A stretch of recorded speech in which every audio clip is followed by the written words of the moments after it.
Hey guys, it's DomesticKrys here, and Lindsey from Momma Schmooze Reviews has put out a call out for an open collab for homeschooling parents to share their favorite homeschooling books from 2017. So I'm going to full on admit to you here that several of these novels my children and I listen to on audio versions. We use the apps Hoopla and Overdrive and Audible that our library provides, the Hoopla and Overdrive, and I had an Audible subscription, or I buy Audible books when they are on sale and not available to me for free through Hoopla and Overdrive. Should definitely check and see if your library utilizes those. So let's get to talking about some of my family's favorite homeschooling books from 2017. So this first one I'm going to share with you is Edith Nesbit's The Railway Children. I mean, I bought this book for 10 cents at our library. We listened to this. On a long road trip, and we really enjoyed hearing the story of these children when their father was wronged and sent away, and kind of how they redeemed their family and how they spent their time, and how their mother occupied her time while they were gone and waiting, and there was some secrecy and sharing at the end. It was a really excellent story, and we were introduced to the idea of Edith Nesbit, although I was fairly familiar and had a couple of her books, but they were highly recommended by the cast in this book, Half Magic by Edward Eger. We have since been on a mission to collect his books. I kick myself all the time because when my husband and I went to Arizona, their whole set was on clearance at the half-price bookstore there, and I should have grabbed them to take in my luggage, but I wasn't sure there was space. Anyhow, this audiobook was so good, we listened to it twice. How good it was my 6-year-old said, "Mom, it's like a movie." She could just really bring up the images in her mind that they were portraying in this story. So my older daughter, she has started reading some of the other books in the series. It's a really neat tale about children who find a coin that's only half magic, and you have to wish double for the things you want, or else it only comes half true. And of course, we heard about this book and many of these books from Sarah Mackenzie of the Read Aloud Revival. We are members of her premium access membership and love just about everything Sarah Mackenzie recommends. So next, another Read Aloud Revival recommendation and another audiobook. Listen to the Penderwicks.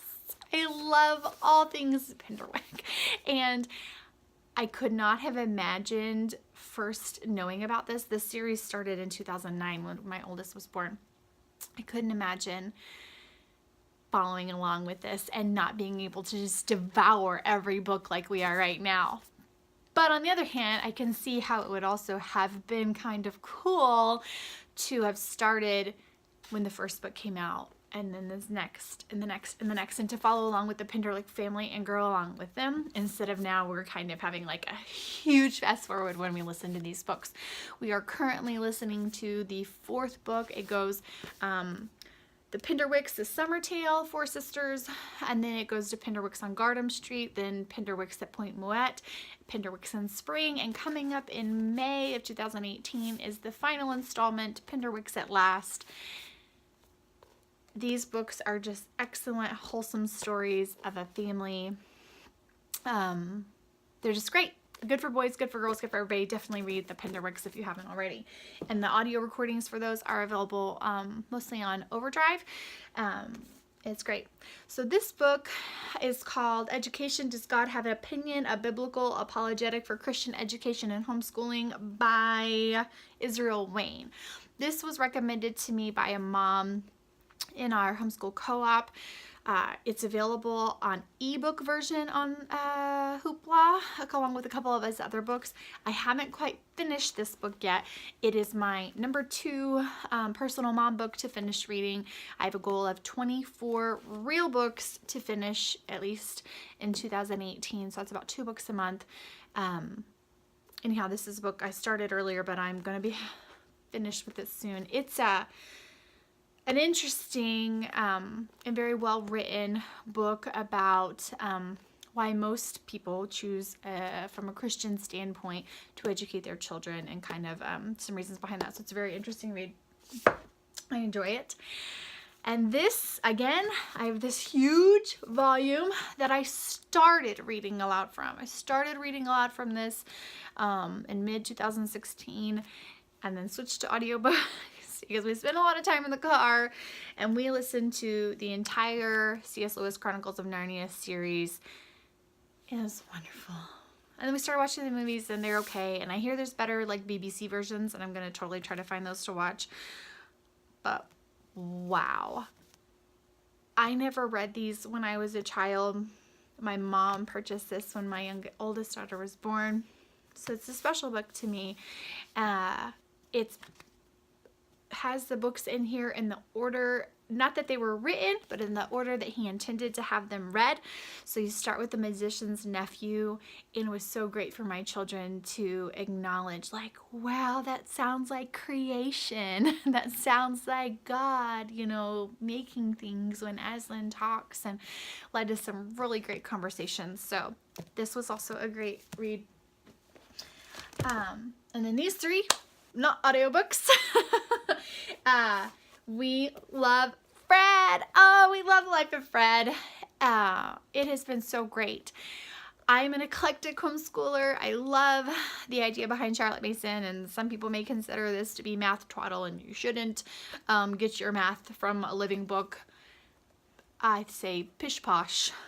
Life of Fred is hilarious, and my kids have learned so much about all kinds of things outside of Fred. And I think, you know, a big Charlotte Mason principle is, you know, education is, I had it and now I just lost it. It's about connections, right? And man,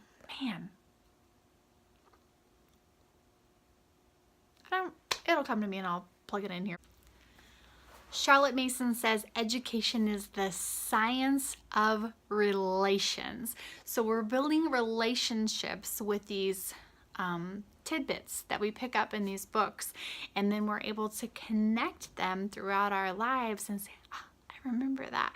So they're still learning. They're making great connections. But anyhow, it's about making connections. So my children read these little blurbs and pieces that Mr. Schmidt puts in about Archimedes, or about the ocean size, or about anything, and then they're making that connection again later. Wow, I remember that. I read it in Fred.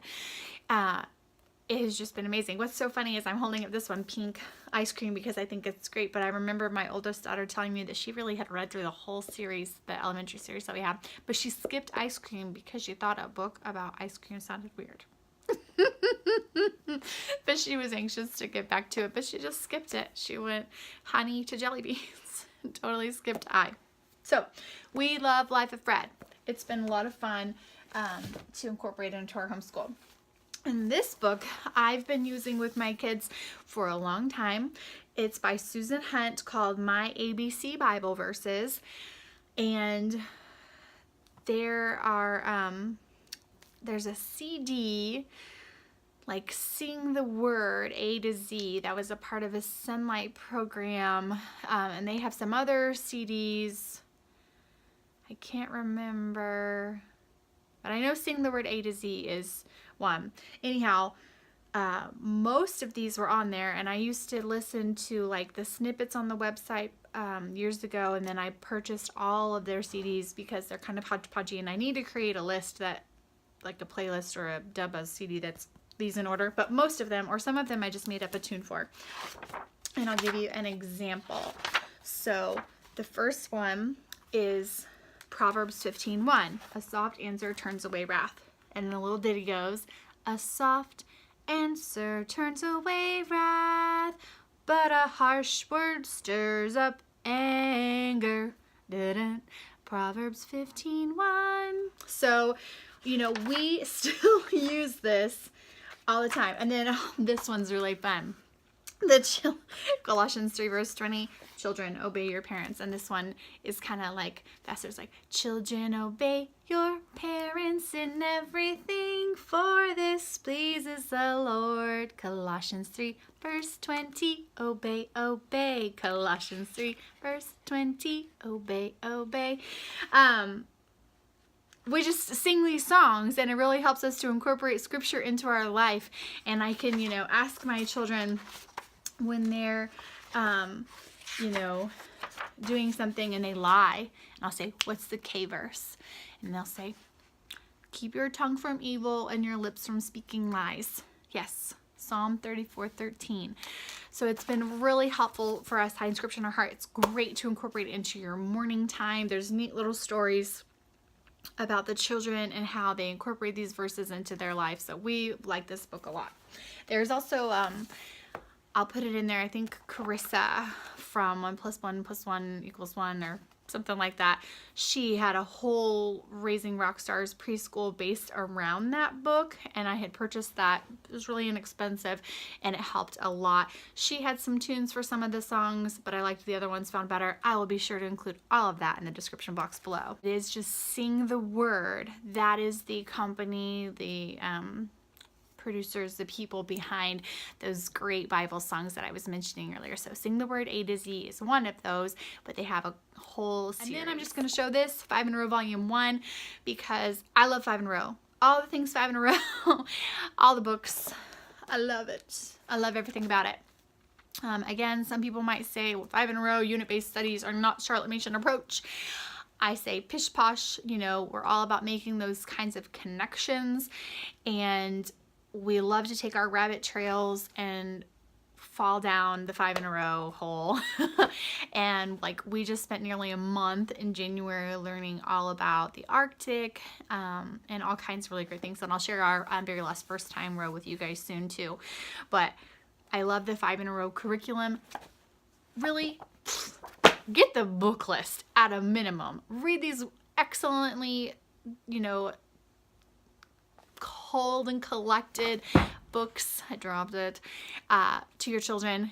They're amazing. I love the books, and then follow them and see where they go, but you should not miss these books. So these have been some of our family's favorite homeschool books for 2017. What are yours? I'll be sure to include the link below for the, and maybe up here too, for the collab that this is a part of. I want to thank Lindsey from Momma Schmooze Reviews so much for allowing me to participate in this collab. It's open if you'd like to. Please let me know that you decide to, and I will share the link with her, and you can add it to the playlist. And thank you guys so very much for watching, and I'll see you real soon.